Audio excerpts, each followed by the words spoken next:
The events take place in the year 895. Ships arrived at the island of Hraefsey, where the city is located. Young Prince Amleth is happy about his father's return and hurried to share the joyful news with his mother, the queen. The city gates opened before the entourage of King Orvandil War Raven, who returned from a distant campaign. All the city's residents celebrate their lord. The glorious warriors returned from the campaign with captives. Orvandil finally reunited with his family, the wife Gudrun and the son Amleth, his heir. After a long separation from his father, Amleth has grown significantly. Orvandil, who missed him greatly, embraced the son. Gudrun in turn inquired of her husband whether his brother would honor them with his presence. During the celebration, Orvandil gave his son an amulet that he had taken as a trophy from the defeated leader's son. Amleth will wear it with pride. Suddenly Fjölnir, Orvandil's brother, arrived. The queen honored the esteemed guest by inviting him to drink from her cup, for which one of those present made a sarcastic comment. Fjölnir wanted to punish the insolent one, but Orvandil, being less impulsive, restrained his brother. Hymir is his loyal friend and has the right to jest. Fjölnir also has a son, young Thorir, who will grow up to be a great warrior like his father. Everyone raised a toast to the young warrior and their lands. In the night, in their marital chambers, Orvandil confessed to his wife that he was seriously wounded. Orvandil feels that his end is near, so he wants Amleth to be ready to ascend to the throne. The spouses have not seen each other for 3 months, but because of his wound, Orvandil is unable to fulfill his marital duties. All he desires is to fall in a glorious battle, as befits a true warrior. Demise from illness or old age is the most shameful fate for him. Later, Orvandil and his son went to the temple for an ancestral ritual. But before that, they must appease the gods to receive their blessing. Beyond life, someday they will enter the gates of Valhalla. The father advises his son, saying that he must live honorably and protect the city. Amleth in turn vowed to his father that if enemy defeated him, he would avenge him or live in shame forever. As the father and son returned, someone shot arrows at Orvandil, who shouted to his son to flee. Warriors on horses were approaching them. Amleth hid behind a large rock and watched in horror as a masked man approached his father. Under the mask was Orvandil's stepbrother, Fjölnir, who, driven by a thirst for power, was preparing to get the king out of his way. Amleth witnessed this. From now on, Fjölnir would be the next king of Hraefsey. The warriors chased Amleth to eliminate the heir. The young prince hid in the roots of a tree, but one of the warriors still found him. However, Amleth managed to escape and run to the city, where Fjölnir's warriors were causing chaos. To disguise himself, Amleth put on a red cloak and watched as Fjölnir captured the queen. Amleth was powerless to save his mother. Meanwhile, one of the warriors reported that the heir was no more, supposedly carried away by the river. Fleeing, Amleth took a boat and sailed away from the island. The heir swore to himself that he would avenge his father and save his mother. 10 years passed. During this time, Amleth became one of the Vikings. In the night, there was a ritual to glorify the gods. Vikings, including berserkers, ruthless warriors who raided various lands. Now they are preparing to raid Rus. The Vikings climbed over the city wall and destroyed anyone who stood in their way. The Slavs were scattering in fear. When the battle ended, the Vikings divided the plunder among themselves. One of the oldest Vikings remembered that they found Amleth as a small wolf cub, but even then they saw a fierce warrior in him. The weak captives who wouldn't survive the long journey would burden the Vikings. But also the Northmen could not allow the loot went to someone else. At night, the Vikings celebrated their victory. After drinking, Amleth walked through the streets of the captured city when something urged him to enter the temple of Svetavid. There, Amleth saw a blind prophetess who called him a beast with an icy heart, forgetting his duty and the oath he had given to his father. The prophetess also said that a tear would point the way to a northern island where a false king reigned. There, Amleth would see a fiery lake, emerging from the depths of a black crust. The prophetess advised Amleth to follow a fox's tail, which would lead him to the lair of an old sorcerer. There, he would find the sword of vengeance that would triple his fury. At the place where vengeance would be carried out, another path would begin, and a young maiden would become the ruler. After these words, the witch released Amleth's hand and sent him away. None of the Vikings suspected who Amleth truly was. From one of them, he learned that Fjölnir, along with his wife and sons, had fled his own dominion from the Norwegian king. Fjölnir had betrayed his brother for power but ended up losing everything. When Amleth saw the black raven, he considered it a sign from above. It reminded him of his duty. The amulet, once given by his father, served as a reminder. Amleth stealthily swam to the ship with the captives and pretended to be one of them. A blonde girl was comforting another girl who was crying. The journey was long, and it rained at night. The same blonde girl hinted to Amleth that she knew he was a Northman, not a captive. Amleth pondered the prophecy, his oath, his mother, Fjölnir and his father. His destiny was predetermined. Finally, The exhausting journey came to an end. The ship arrived in Iceland. This was where Fjölnir had been exiled by the Norwegian king. The Slavic girl calling herself Olga of the Birch Forest, like Amleth, planned to escape and seek revenge against her enemies. Olga knew who Amleth was and what he desired. Meanwhile, Fjölnir was teaching his younger son Gunnar the value of hard work. The boy argued that a future king shouldn't engage in physical labor, but Fjölnir retorted that no one knew what life would bring tomorrow. The captives were brought to Fjölnir. Most of them were weakened by the journey, but Amleth was strong and unlike the others. Fjölnir ordered the captive to introduce himself. Amleth said his name was Beowulf. Fjölnir didn't even suspect who stood before him. He chose Amleth, Olga and a few others for hard physical labor. At night, Amleth couldn't sleep. A fellow unfortunate advised him to give up all hope of escape because there was nothing around but a barren desert. But Amleth had different plans. At night he snuck out of the barn to look around. He kept repeating the words of his oath aloud. The hour of reckoning would soon arrive. The next day Thorir, Fjölnir's elder son, watched to ensure that none of the slaves shirked their work. The hard physical labor was much easier for Amleth than the others. At one point, Amleth heard female singing and recognized his mother's voice. It turned out that Gudrun was now Fjölnir's wife. The spouses noticed how the pseudo-Slav watched them. Olga was made a washerwoman. During a break, she asked Amleth if today he had found in that house what he had lost. Amleth gloomily replied that he had found much more. It was like a nightmare to him. Their conversation was interrupted by two men who were interested in Olga. Being a woman of rare beauty, she held value and had no right to refuse Fjölnir's people. That night Amleth again sneaked out of the barn and went to explore the area. At one point he saw a fox, and as the prophetess had instructed, followed the animal. This led him to the lair of a sorcerer who immediately recognized that Amleth was the son of Orvandil. From the sorcerer, Amleth learned that Hymir, his father's loyal friend, had perished at the hands of Fjölnir. The sorcerer began to invoke the spirit of Hymir, and soon Amleth indeed heard his voice. Hymir spoke of a sword, forged by the most skilled blacksmiths.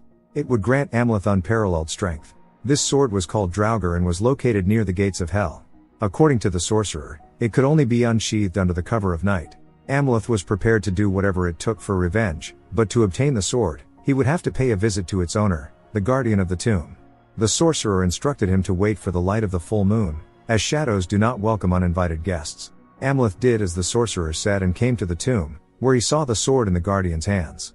When Amleth tried to take the sword, the guardian awakened and started to defend it. They engaged in battle. In the end Amleth defeated the supernatural being. It turned out that the battle had taken place in the world of spirits, not the human world. When Amleth took the sword, the guardian crumbled to ashes. Now, Amleth was the owner of the Draugr sword. After leaving the tomb and hearing the voices of Fjölnir's people, Amleth hid, but a guard dog started barking at him, almost giving him away. However, Amleth managed to calm the animal and remain unnoticed.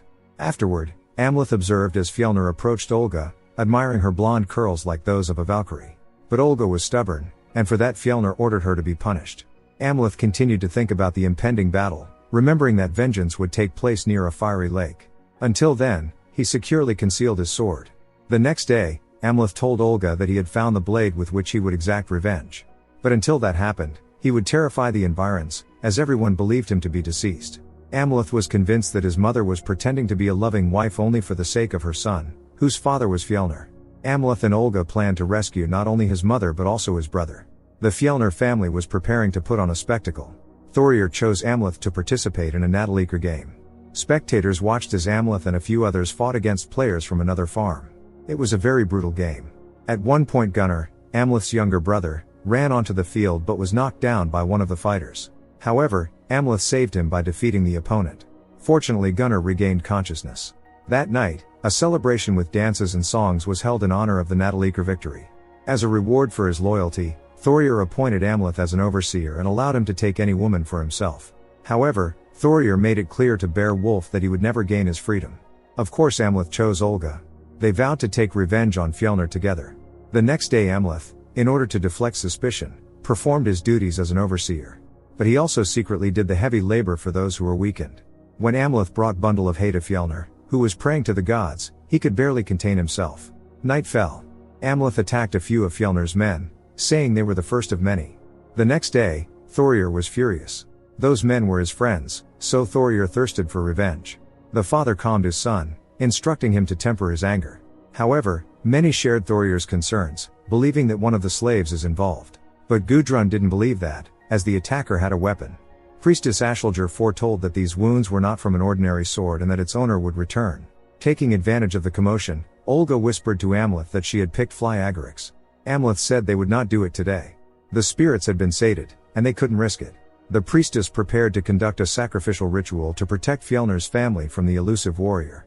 At night a guard dog barked, alarming Fjölnir and his wife. All the dogs in the settlement howled, driven by Amleth. The faithful pet attacked Fjölnir, his owner. Taking advantage of the commotion once again, Amleth saved the woman who was supposed to be part of the ritual. Later, Fjölnir, Thorir and Gudrun were horrified to see two of their own people on the sacrificial pedestal. The next day, Fjölnir announced to the slaves that each of them would receive weapons for the protection of the domain. Thorir feared that they might turn those weapons against their masters. Meanwhile, Olga prepared to take action.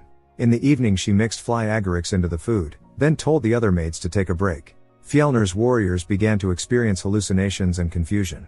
Those who avoided this fate believed that evil spirits had possessed the warriors and taken control of their minds.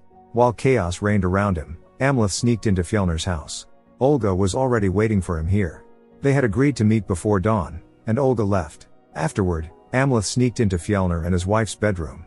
Hearing footsteps, the Northman hid. His mother entered. Amleth stopped hiding and revealed to Gudrun who he truly was. Gudrun couldn't believe that her son was standing before her. Amleth said that tomorrow he would do his duty of revenge with honor and save her. Suddenly, the mother called him a fool and confessed that she had always hated Orvandil, her first husband. She had entered into the marriage involuntarily and wished the worst for Orvandil. Gudrun also admitted that she had persuaded Fjölnir to take his brother's life in order to rule Hrafsi together. With her blessing, the same fate should have befallen Amleth, but he managed to escape. Amleth didn't want to believe what he heard and struggled to contain his emotions. His mother kept saying that Fjölnir was worthier than Orvandil and that only with him had she known true love.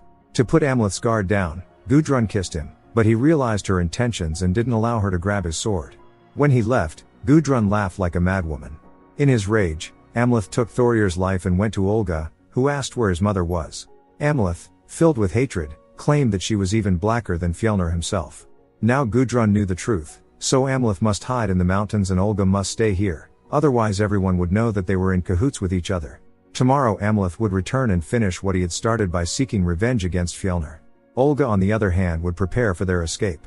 Fjölnir mourned his elder son. The one who had attacked Thorir had taken his heart. Gudrun told the husband that it was her son Amleth, who everyone believed was deceased. The father appeared to him in the form of a raven and showed him the way. Gudrun said that Amleth would stop at nothing in his desire for revenge, so Fjölnir had to find him first.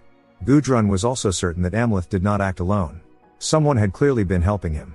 Fjölnir suspected that it was Olga. At that moment Amleth appeared, offering to exchange Olga's life in return for Thorir's heart. Fjölnir's warriors rushed at Amleth, the rightful heir of Hrafsi. Amleth fought valiantly, but Fjölnir's men outnumbered him. Amleth was captured. Fjölnir told the prince that revenge wouldn't bring back his father. In response, Amleth hinted that it wasn't Thorir's heart, which infuriated Fjölnir. None of Fjölnir's men were able to take control of the sword of Draugr.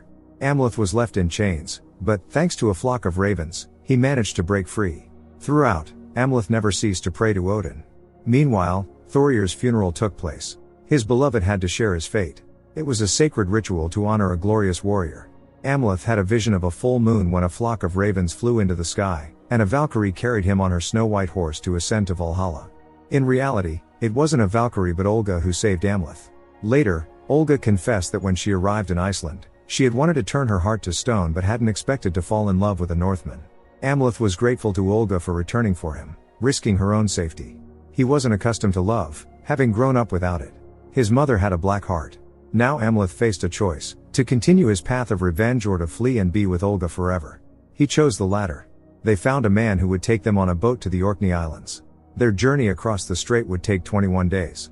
At some point, Amleth had a vision that Olga was expecting twins, a girl and a boy. The daughter would become a queen, as the prophetess had predicted.